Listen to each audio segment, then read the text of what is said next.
오늘날 많은 사람은 성공적인 삶과 좋은 삶을 살기 위해 노력한다. 그리고 돈을 많이 벌면 좋은 삶을 살 수 있을 거라 생각한다.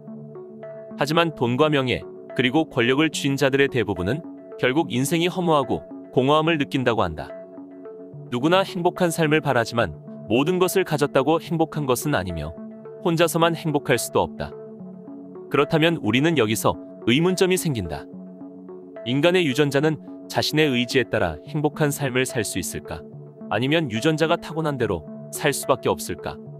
영국 진화생물학자인 리처드 도킨스는 유전자 결정론을 통해 유기체의 가장 근본적인 본질을 유전자로 간주하며 인간의 사회적 행동도 유전자에 의해 좌우된다고 주장한다. 그에 져서 이기적 유전자에서는 진화의 주체가 인간 개체나 종이 아니라 유전자이며 인간은 유전자 보존을 위해 맹목적으로 프로그램된 기계에 불과하다고 주장하여 생물학계에 논쟁을 불러일으킨 적이 있다.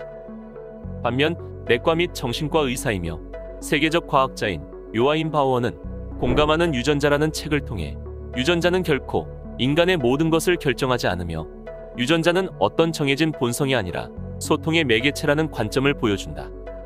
현대에 우리가 잊고 사는 인간성의 중요함을 일깨워주면서 인간성은 생물학적 본성으로 인류가 당면한 과제를 헤쳐나가는 중요한 요소라고 한다. 인간은 맹목적으로 프로그램된 기계가 아닌 우리 마음에 따라 유전자가 반응하고 활동하며 좋은 삶을 살 능력이 우리 유전자에 날 때부터 각인되어 있다고 한다. 또 공감하며 선한 삶을 살수록 좋은 유전자가 작동해서 건강한 신체를 유지할 수 있다고 하면서 몸과 마음의 상호작용에 대해 이야기하고 있다. 중요한 것은 좋은 유전자와 나쁜 유전자가 아니라 한 사람 한 사람의 삶 속에서 유전자의 활동이 어떻게 조절되느냐의 문제라고 한다. 우리는 저마다의 행동과 실천으로 삶을 바꿀 수 있기 때문이다. 저자는 뇌과학과 철학이 물과 기름과 같은 이질적 학문이 아니라 같은 곳을 바라보고 있다고 한다. 오늘은 이기적인 유전자를 넘어 공감하는 유전자로 나아갈 단 하나의 책, 공감하는 유전자에 대해 이야기해보겠다.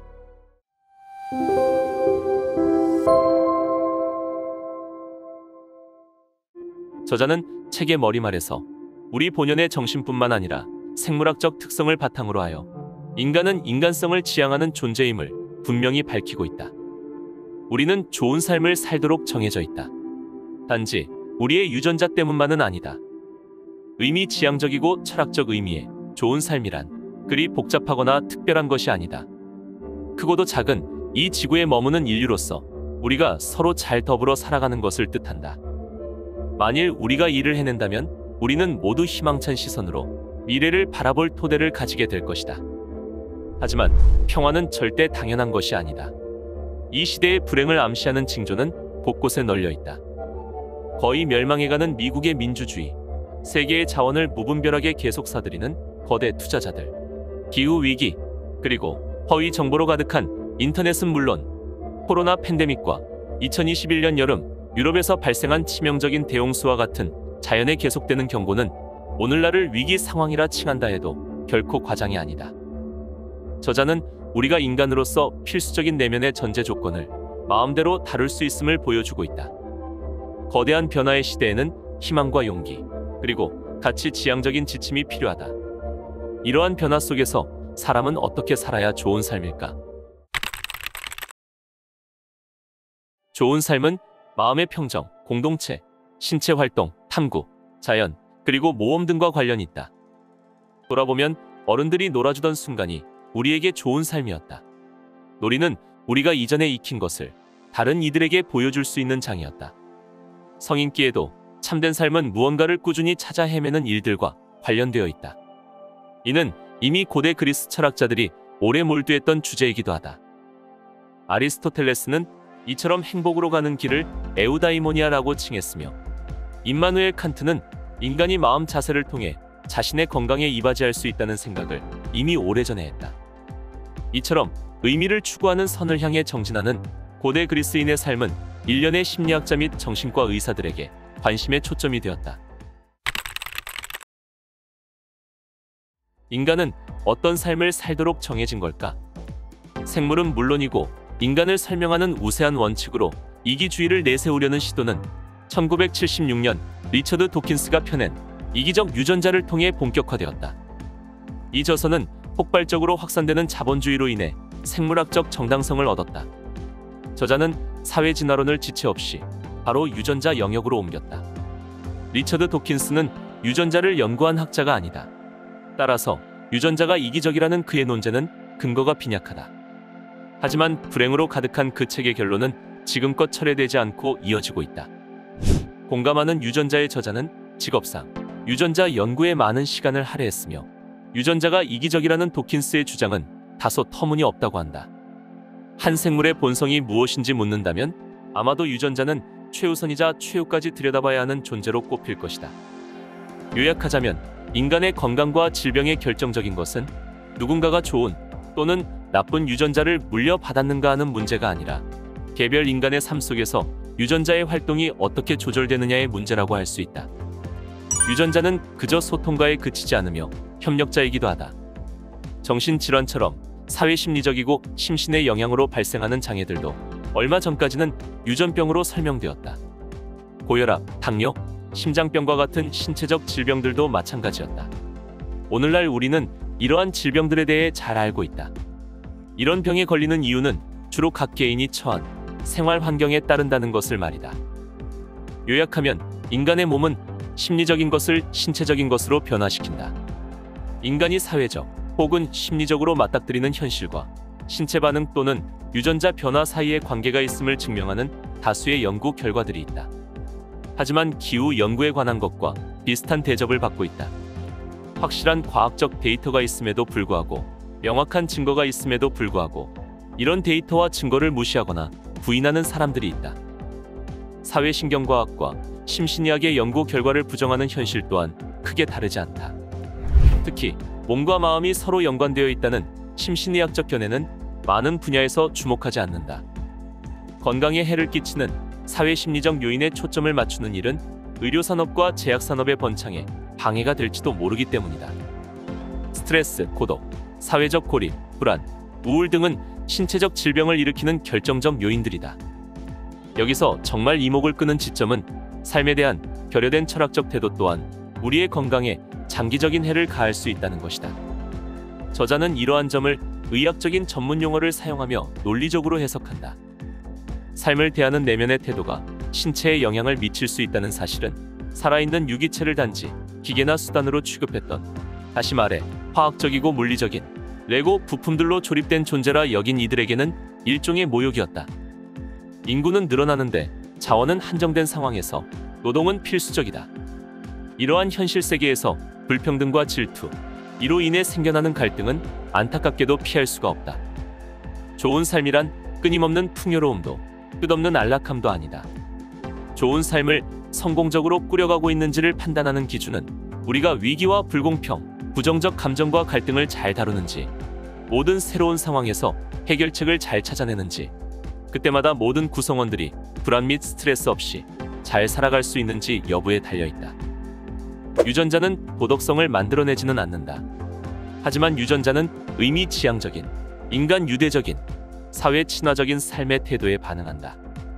온 인류가 공통으로 고민하고 숙고하는 선에 대한 전문가는 따로 있다. 바로 철학자들이다. 물론 모든 철학자의 말을 믿을 필요는 없겠지만 그들이 우리에게 전하는 것을 듣고 비판적으로 성찰할 필요는 있다. 이 책의 제목인 공감하는 유전자는 유전자가 의식이 있다는 뜻이 아니다. 정신과 유전자는 단순한 방식으로 서로에게 결과를 돌릴 수 없다. 즉, 서로 환원시킬 수 없다는 뜻이다. 그럼에도 유전자는 정신과 마찬가지로 인간의 일부다. 인간에게 삶에 대한 의지는 선천적으로 주어지지 않는다. 삶의 의지는 부유물을 수면 위로 올리는 부력처럼 저절로 생기는 것이 아니다. 우리로 하여금 아침마다 침대에서 일어나도록 도와주고 일상의 도전과 난관에 대비하도록 하고 생의 즐거움을 느끼도록 만드는 모든 에너지는 신경생물학적 토대를 가진다. 인간은 개인적 관점에서는 의미지향적 삶을, 사회적 관점에서는 사회 친화적 공존의 삶을 살도록 정해진 존재다. 이 둘이 합쳐진 것이 바로 좋은 삶이며 다르게 표현하면 인간성이라고 한다. 우리가 자기 자신에 대해 지니고 있는 생각과 신념, 그리고 확신은 두뇌에서 이를 담당하는 신경세포, 자아 연결망에 저장돼 있다고 한다. 자아 연결망은 인간이 자기 자신을 어떠한 존재로 여기는지를 저장할 뿐만 아니라 가까이 있는 다른 사람에 대한 견해 또한 저장한다. 생이 시작될 때 자리 잡은 나와 나에게 중요한 너 사이의 신경세포 결합은 평생 유지된다. 우리가 자기 자신에 대해 깊숙이 고찰할 때면 우리도 모르는 사이에 우리 가까이에 있는 사람들의 자아 및 내면 세계에 대한 생각도 한다.